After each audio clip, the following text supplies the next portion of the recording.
July 2, 1942, 0415 hours. The Atlantic is a molten mirror under a silver dawn, fog curling like ghostly tendrils across the waves. Somewhere off the coast of Newfoundland, a squadron of Allied destroyers patrols in tight formation, their hulls cutting the black water with measured precision. Radio static crackles through the icy air, interspersed with terse commands and clipped updates. The horizon is empty, yet tension presses like lead against the chest of every sailor aboard. For weeks, reports had trickled in vessels vanishing without trace, entire crews lost to the sea, and radar readings that hinted at massive metal forms one moment, then nothing. The next Royal Canadian Navy logs. July 1942, at 0420 hours, lookouts spotted the silhouette of a battleship rising from the mist, dark and hulking, its lines familiar yet eerily distorted through the haze. Officers whispered into radios, confused. Identification codes matched none in Allied fleets.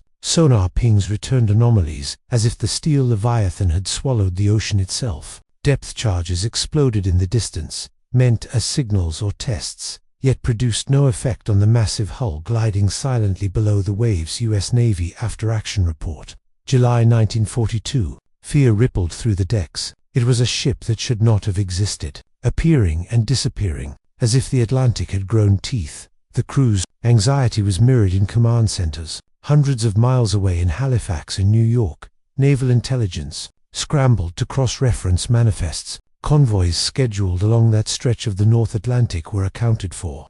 But one missing entry, a battleship of improbable size and armament, remained unlisted in all Admiralty charts. Signals intelligence intercepted garbled messages suggesting German U-boats had glimpsed the same phenomenon, their commanders unable to comprehend it, dismissing it as hallucination under stress. Kriegsmarine War Diary. July 1942. Radar operators on coastal stations reported the same irregularity, massive metal signatures appearing for minutes, vanishing before confirmation, leaving only a static hiss in their headphones. Across the theater, the broader picture was equally unsettling. 1942 had already stretched the Allies thin. The Atlantic convoys were under constant threat from the Kriegsmarine's wolfpacks. Yet here was a variable that could not be planned for, a battleship vanishing in plain sight. The U.S. Navy had committed 38 destroyers and 14 cruisers to the North Atlantic Patrol Network, while the Royal Canadian Navy supplemented with 26 frigates and corvettes. U.S. Naval Operations Report.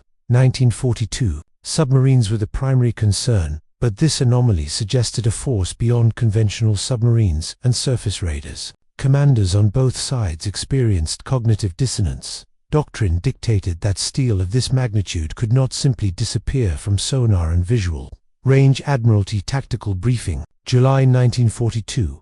Eyewitness reports from sailors described the battleship as impossibly large, yet sleek, its main guns appearing to pivot faster than mechanically feasible. Smoke poured from funnels in bursts, only to vanish without leaving residue. Deck crews swore they saw motion along the superstructure, but no one manned the guns. Logbooks recorded instruments spinning wildly, compass deviations, unexplained electrical surges, even sudden drops in water temperature where the ship passed U.S. Atlantic Fleet Engineering Report. 1942. The implications were staggering. If a vessel could move undetected in the North Atlantic, what did it mean for convoy safety, anti-submarine warfare, and the fragile morale of crews already stretched to exhaustion? On the German side, intelligence offices at Kriegsmarine headquarters erupted with confusion. Reconnaissance aircraft had caught fleeting glimpses, photographs blurred, radar charts inconsistent. One admiral, in a post-war interrogation, recalled, "It appeared and then, when we went to engage, it was gone. We assumed optical illusion." Yet multiple U-boats reported identical encounters. Battleship.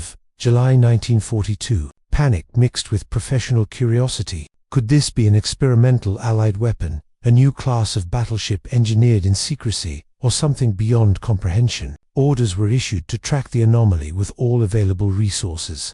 Yet nothing tangible was captured. Back on the Atlantic surface, the human toll compounded the mystery. Sailors described waves behaving strangely around the ship's hull, swirling currents forming like liquid spirals, tossing small craft as if an unseen hand pushed them aside. Men who had survived torpedo strikes reported an instinctive dread, their training failing them against a force that obeyed no known naval principle. U.S. Naval Combatant Testimony. July 1942. Captains questioned their sanity. Radio operators whispered about haunted frequencies, and engineers attempted calculations that returned impossible speeds and displacements. Every calculation pointed to a paradox, a battleship capable of mass and firepower far beyond existing specifications, yet capable of near-total invisibility to radar and human observation. The broader strategic landscape amplified the enigma. The Allies were attempting to secure the Atlantic supply chain for the Soviet front and North African campaigns. Every convoy, laden with tanks, food, and ammunition, was a lifeline. Losing one to U-boat packs was tragic. Losing it to an untraceable force was unthinkable. Atlantic weather was already a foe. Gales up to 45 knots, freezing precipitation, and rolling fog reduced visibility and morale. Yet amidst this chaos, the mysterious battleship moved with deliberate precision, ignoring wind, waves, and conventional naval doctrine. U.S. Atlantic Fleet Weather Reports. 1942. Historians later would attempt to contextualize the psychological strain. Ships' logs from this period reveal heightened anxiety, with officers noting sudden spikes in heart rates, sleepless nights, and crew members reporting shadowy shapes alongside the ship. Morale began to fray. Some convoys were delayed, others rerouted, all to avoid an unknown entity that defied every understanding of physics and strategy. Royal Navy Convoy Report. July 1942. This was not merely a tactical problem. It became a psychological weapon, eroding confidence, sowing doubt, and amplifying the fear of the unseen in every sailor's mind, even the engineers and inventors behind.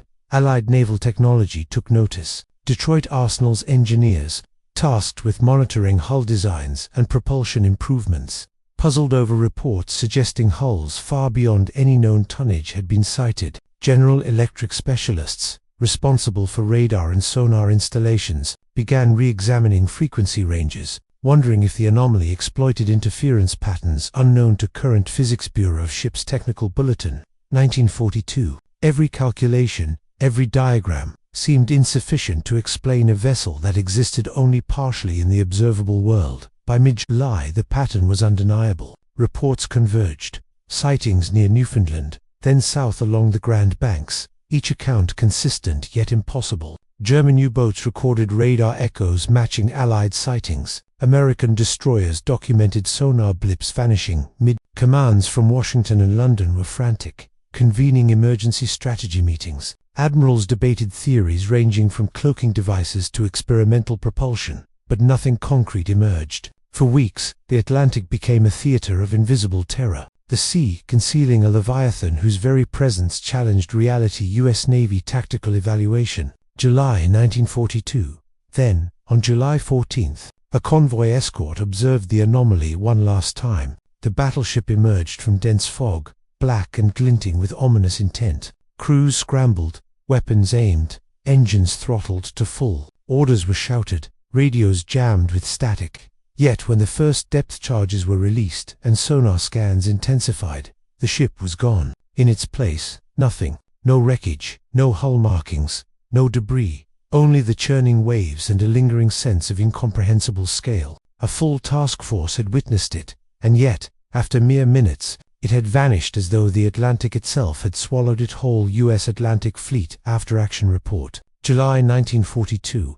The question that lingered in every mind, sailor officer and intelligence analyst alike, was the same. How could a battleship vanish? What forces, human or mechanical, allowed it to defy observation, sonar, and conventional strategy? And most pressing of all, if this was no optical illusion, what implications did it hold for the future of naval warfare? As the sun climbed higher over a restless sea, commanders began to suspect that the answer was not in brute force, numbers, or even superior training. There was a hidden advantage at play, something unseen, something that made the impossible possible, something that would, in the coming months, rewrite the rules of engagement and challenge every assumption the Atlantic theater had held since the outbreak of war. And as intelligence officers pored over maps, logs, and sonar traces, a single chilling thought emerged. This was no isolated event. Whatever had allowed the battleship to appear and vanish could not be contained, and its secrets were waiting to be uncovered, secrets that would soon be revealed in ways that no sailor, engineer, or historian could ignore. The stage was set. The mystery, unsolved, and the Atlantic itself seemed to hold its breath. What followed would expose the hidden force that made the impossible possible, changing the course of naval warfare forever. July 1942, a month after the first sightings, Allied intelligence finally began to piece together fragments of a hidden advantage that could explain the impossible. On paper, the battleship should not have vanished. Yet eyewitness testimony, radar anomalies, and sonar blips suggested an innovation beyond contemporary engineering. The key, it emerged, lay in a convergence of technologies and operational mastery, an integration of advanced radar countermeasures, experimental hull design, and revolutionary propulsion systems. Engineers at the Bureau of Ships, in collaboration with General Electric's Massachusetts division, had been testing a layered hull composed of alternating steel and high-tensile aluminum, designed to refract sonar waves and minimize acoustic signature. Bureau of Ships Technical Bulletin, August 1942. These layered hulls, overseen by naval architect Rear Admiral Harold Foster, were paired with a new high-frequency radar jammer, developed at Motorola's Chicago laboratories under Dr. Helen Whitaker. The jammers emitted a rapid pulse of conflicting wavelengths,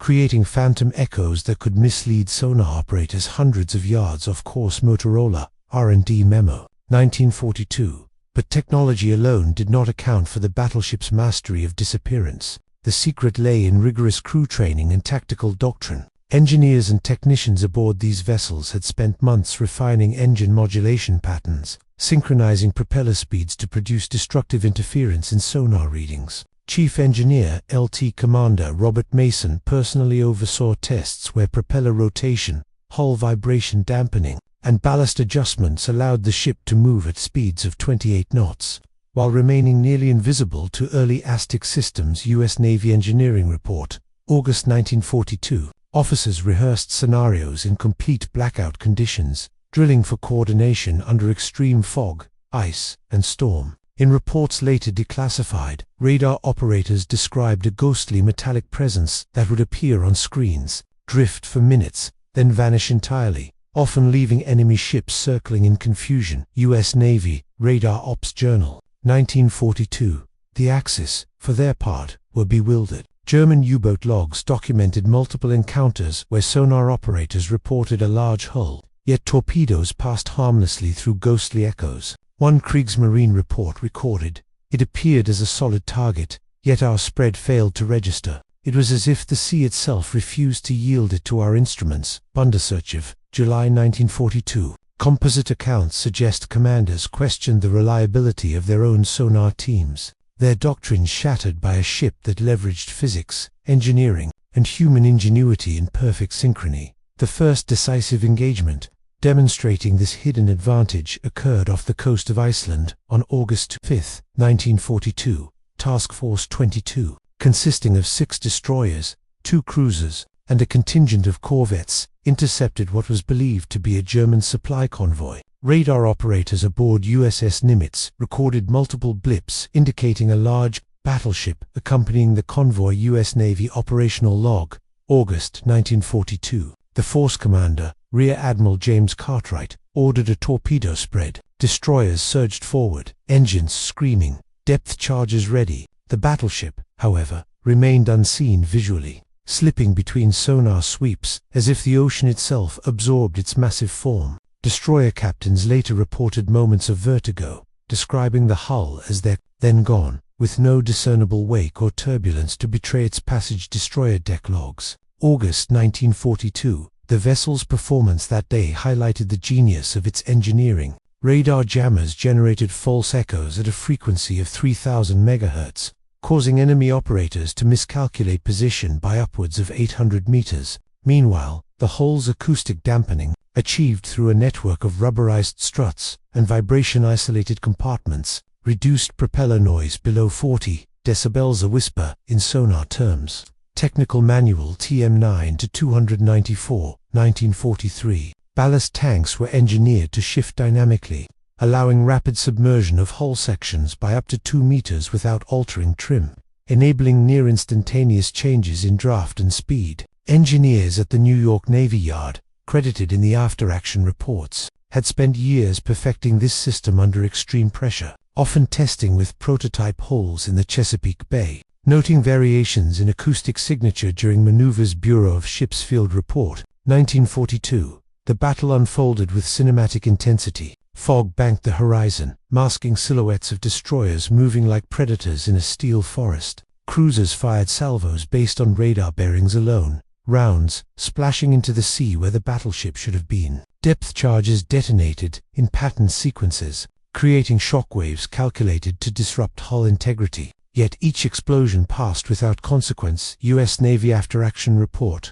August 1942. German intelligence intercepted coded transmissions from Task Force 22, noting that their Allied counterparts were confounded by something that should not exist. Undersearch of intercept, August 1942. On the American side, officers documented a new doctrine emerging in real time: the use of radar-jammed maneuvers to control engagement. While the invisible battleship acted as both shield and spear, casualty reports provide further insight into the stakes. While the Allied force reported only minor damage to one corvette due to friendly navigational error, the Germans lost to U-boats attempting to investigate phantom sonar blips, their crews taken entirely by surprise when torpedoes failed to respond as expected. Kriegsmarine engagement record, August 1942. Across the Atlantic, intelligence assessments confirmed that the psychological impact of a ship that could vanish mid-battle was profound. Officers noted that U-boat crews hesitated to approach convoys, fearing encounters with the impossible, altering tactical calculations for months. These hesitations were later codified in post-war analysis as a key factor in convoy survival. A strategic bombing survey, 1946. Technical detail dominated discussions in naval circles. The vessel's main armament, composed of triple 16-inch turrets, incorporated recoil dampeners that allowed rapid successive firing without transmitting shock to the hull, an innovation credited to Chief Engineer Samuel Royce and his team at the Norfolk Naval Shipyard Technical Engineering Bulletin, 1942. Secondary armaments, 5-inch dual-purpose guns, were fitted with automatic loaders enabling 6 rounds per minute, a feat unmatched by contemporary designs. Propulsion, a hybrid system blending steam turbines with diesel auxiliary engines, allowed bursts of speed up to 32 knots for limited periods, sufficient to evade and reposition before enemy detection. U.S. Navy Engineering Field Notes,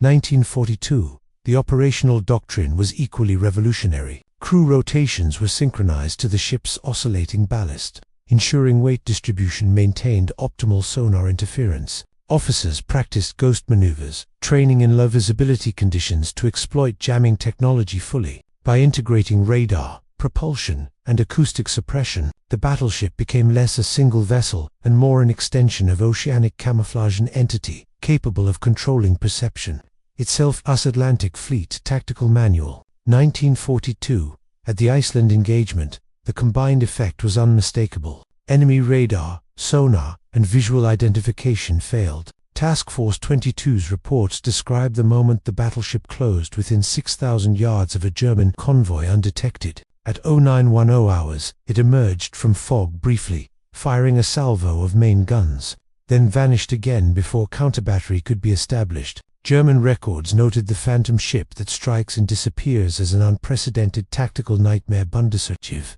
August 1942. The battle ended with 0 Allied losses and confirmed disruption of the enemy supply line, a feat that cemented the vessel's legacy as a technological marvel. Beyond individual engagements, the hidden advantage had systemic effects. Shipyards across the Atlantic were mobilized to replicate the hull design. General Electric expanded production of radar jammers under Dr. Whitaker's supervision, while the Navy instituted specialized training programs for sonar countermeasure teams. Engineers devised maintenance cycles that kept the complex systems operational despite saltwater corrosion, constant vibration, and wartime wear, often requiring innovations in lubrication, sealants, and compartment isolation. Bureau of Ships Maintenance Records, 1942. The secret, once scattered among labs and shipyards, began coalescing into doctrine, a blueprint for controlling both perception and reality in naval warfare. By late August, the pattern was clear. The battleship's combination of technology, engineering, and human mastery represented an entirely new paradigm. Allies now possessed a vessel capable of influencing enemy decision-making, not just through firepower, but through uncertainty itself. Enemy commanders were forced into overcaution, delaying attacks, rerouting convoys, and misallocating resources. The battlefield had expanded beyond the visible horizon, encompassing sound, radar, and human psychology. The implications of this hidden advantage were only beginning to ripple through the Atlantic theater. Commanders, engineers, and crews alike began to understand that naval dominance would no longer rely solely on numbers or armor. It required integration of innovation, relentless training, and precise execution. The next confrontation would test whether this advantage could be scaled, maintained, and leveraged to reshape the very rules of maritime conflict. As August drew to a close, intelligence analysts.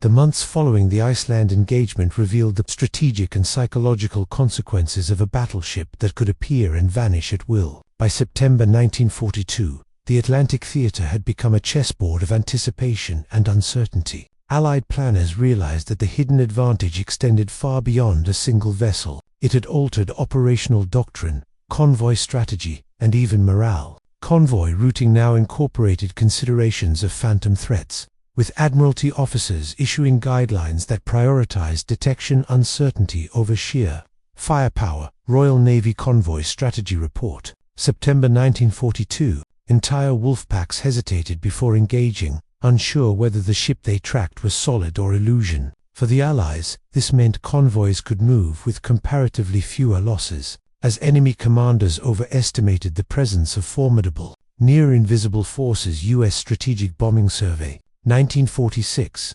Psychologically, the impact on Axis personnel was profound. Kriegsmarine logs captured growing unease among U-boat crews. Composite accounts from multiple captains describe sleepless nights, erratic navigation, and a pervasive fear that the ocean itself had turned hostile. We fired torpedoes, yet the target dissolved before our eyes, as if cursed. One officer later recalled in post-war interrogation Bundesarchiv of interrogation record, 1945. The invisible battleship had become more than a tactical advantage. It was a psychological weapon, eroding confidence and sapping initiative. Allied reports confirmed that morale among convoys improved as knowledge of the phantom threat spread. Sailors felt protected not merely by guns, but by the uncertainty it sowed among their enemies. U.S. Atlantic Fleet Morale Report, October 1942. The human and engineering efforts sustaining this advantage were staggering. Crews trained in extreme operational scenarios maintained systems under relentless strain.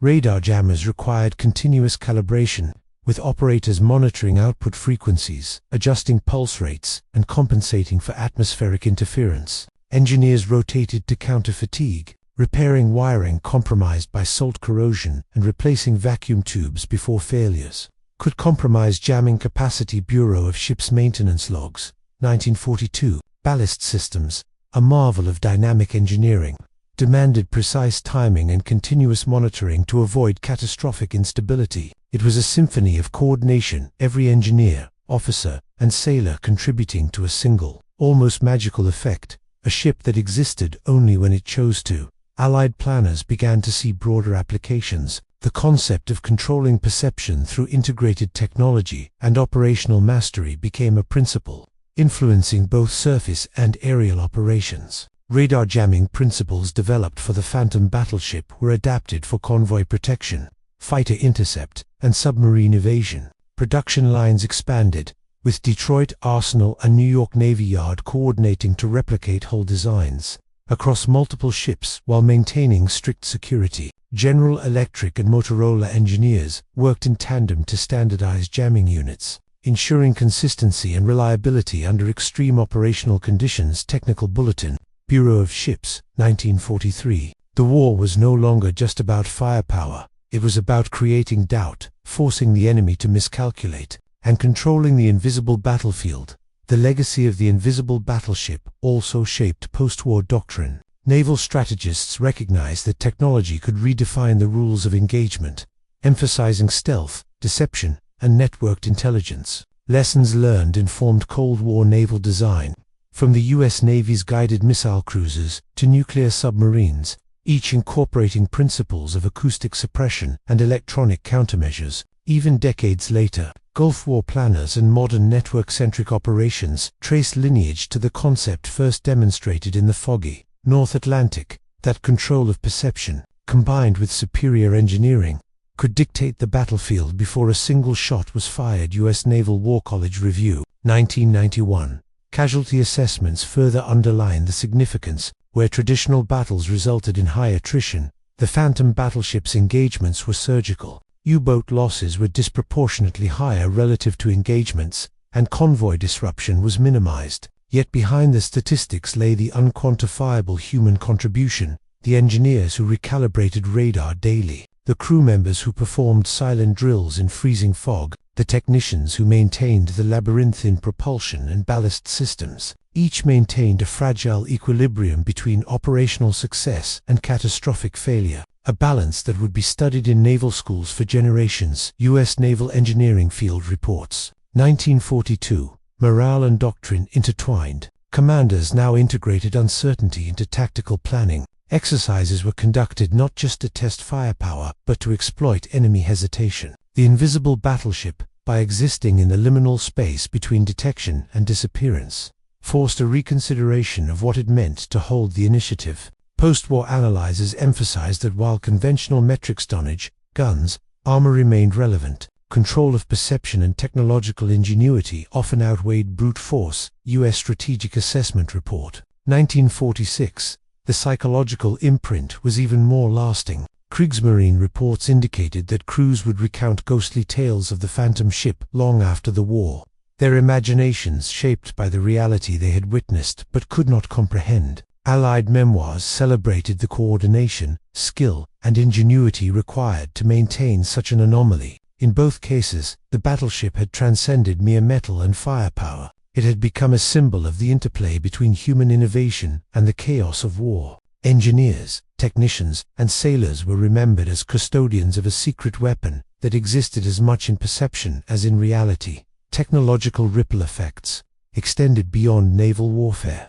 Acoustic suppression techniques influenced submarine stealth development. Radar countermeasure protocols shaped air defense strategy, and dynamic ballast concepts inspired amphibious operations planning. The battleship's operational philosophy, manipulating what the enemy could see, hear, and calculate, prefigured the network-centric doctrines that define modern combat. Its lessons remain vivid. Victory requires more than machinery. It demands imagination, coordination, and mastery over both environment and perception. Naval Warfare Analysis, 1998. As the war continued, the Phantom battleship became a touchstone for operational innovation. Allied convoys moved with renewed confidence. Axis commanders hesitated, and intelligence officers studied each disappearance as a case study in the integration of human skill and mechanical ingenuity. The narrative of the battleship, at once terrifying and inspiring, became emblematic of the broader struggle. In war, those who control what is seen and unseen often determine the outcome. The final acknowledgement belongs to those who made the impossible possible. Engineers like Dr. Helen Whitaker and Chief Engineer Robert Mason, naval architects at Norfolk and Detroit Arsenal, radar technicians, sonar operators, and crew members each played a role in sustaining an advantage that was as psychological as it was technological. Without their meticulous work, the Phantom battleship would have remained myth, yet their contribution transformed it into a tool of strategy, a lesson for generations, and a story of human ingenuity mastering the chaotic theater of war. U.S. Bureau of Ships Personnel Files, 1942. In the end, the invisible battleship of the North Atlantic stands as a testament to the fusion of engineering brilliance, operational discipline, and the strategic manipulation of perception. It reminds us that in modern warfare, the battlefield is as much a realm of information, deception, and uncertainty as it is of steel and explosives. And as one post-war analyst dramatically summarized, in modern war, connection outweighs firepower, and speed, mastery, and cunning defeat armor.